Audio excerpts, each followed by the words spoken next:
Grazie, Presidente. So, the EU solution to the war in Ukraine is more war. Pile in the weapons, splurge on militarism, threaten to engage in all-out economic and financial war against Russia.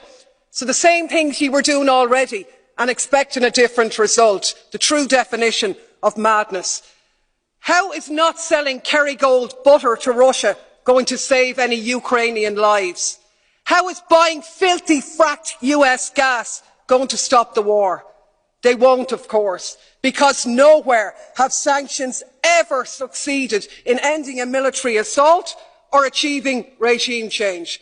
But what they have done is unleash economic devastation, this time round which will be paid for by the people of Russia, including those out protesting against the war, and increasingly being paid for by the citizens of Europe, facing massive energy price hikes, inflation and a catastrophic decline in their living standards. Talk about shooting ourselves in the foot. And of course this moral outrage at Russia's illegal war, which has sparked this lunacy, is in sharp contrast to the lack of any such scruples in terms of the illegal US wars in Iraq or Afghanistan, which we not only didn't condemn, but we actually joined in and continue to do business with them all the way. No such scruples about Saudi Arabia's genocide in Yemen.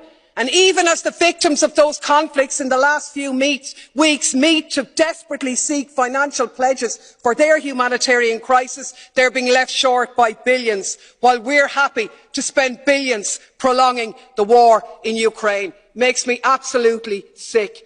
7 weeks ago, Germany's Chancellor Schulz correctly said, peace in Europe cannot be won against Russia.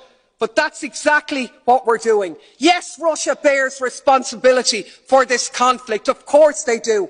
But we cannot ignore the role of NATO. And the EU, instead of promoting peace and acting in the interests of the people of Europe, the Ukrainians, the EU citizens, and yes, the Russian citizens too, has become a tool of NATO and the military-industrial complex. What is needed is an end to the conflict, an end to militarism, a ceasefire and a negotiated settlement. We should restore our role as a diplomatic one of promoting peace. Anything else makes us complicit.